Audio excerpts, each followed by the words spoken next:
مش بتاعت ليب جلوس، بس جات لي صفقة ليب جلوسز جامدة جمودة من بيج اسمها كيس مي سلو. فتعالي اما نشوف كده ايه الالوان اللي موجودة. هلوز، انا مستخسرة اشيل الشريطة بصراحة، يعني نحاول نفتح من غير حاجة. اول لون نبيتي، هو يبان ان هو غامق بس لا هو فاتح شوية وجليتري، يعني طالع ترند جدا اليومين دول. عملت حسنة. بصي برضو على ايدي، امسح عشان اشوف الباقي، شوف انهي واحد فيهم احلى.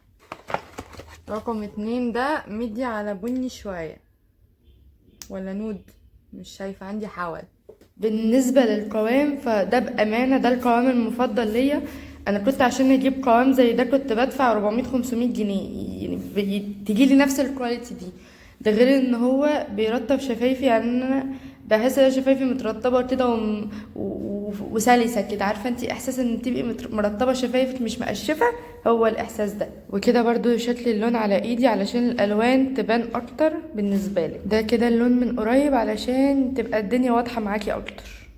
استنى، في تاني استنى. لوني المفضل الكشمير ده اكتر واحد انا متحمسه ان انا اجربه، يعني ده اكتر الالوان اللي بتليق عليا. ونسيت اقولك الابليكيتورز عندها 3 انواع. النوع اللي هو الرفنتوع ده عشان يدوبك على قد شفايفي، يعني اكبر من كده هبقى شبه زكريا. والنوع التاني هي جابت لي منه هوريهولك برضو بس في الاواخر. والنوع التالت نفس اللي انا بستعمله دلوقتي ده بس على اعرض، يعني الابليكيت نفسه اعرض شويه للشفايف اللي هي الكبيره ملانه. تحفه. تحفه.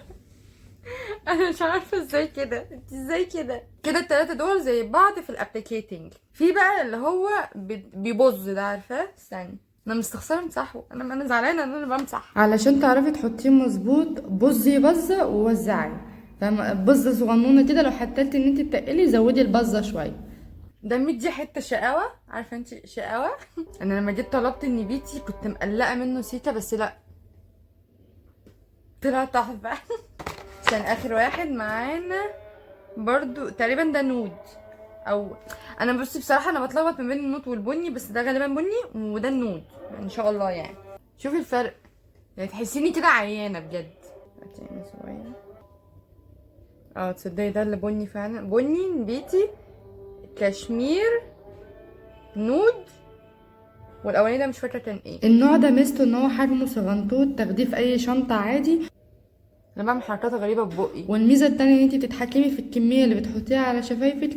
الميزه التالتة ان انت هتجيبي قعر العلبه، انت مش هتسيبي فيها تنتوفه، وهتعرفي الكميه اللي فيها قد ايه وفاضل منها قد ايه وتعرفي تحلفيها يعني. انا ليا واحده صاحبتي هتعجبها الدرجه دي جدا، كانت بتدور على درجه البني دي في كل حته وما لقيتهاش، طلعت عندي. قولي لي بقى ايه اكتر درجه عجبتك، ولو هتدخلي على البيج وتشتري لون هتشتري لون ايه؟ بس كده، باي.